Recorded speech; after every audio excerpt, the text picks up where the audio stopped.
高雄目前的确诊人数已经超过3000人啊！高雄也推出全台湾头一个关怀物资站，高雄38个行政区拢有哦，而且会当由这确诊者的亲戚朋友直接去到区公所所设的这关怀物资站领物资甲快台汽车。虽然讲今仔日是头一天碰到落大雨，不过来领民众有关是真多。啊，这是他确诊者的人吗？对。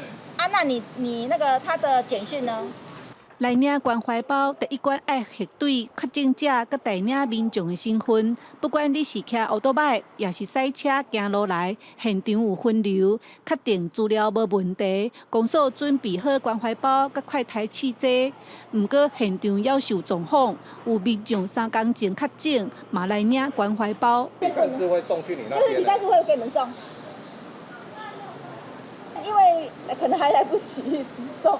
原来当无李干事送关怀包的民众袂少，不过市府表示，关怀包得来速爱初10下晡5点过后的确诊者，接到通知2点前后，就会当请亲友来代领。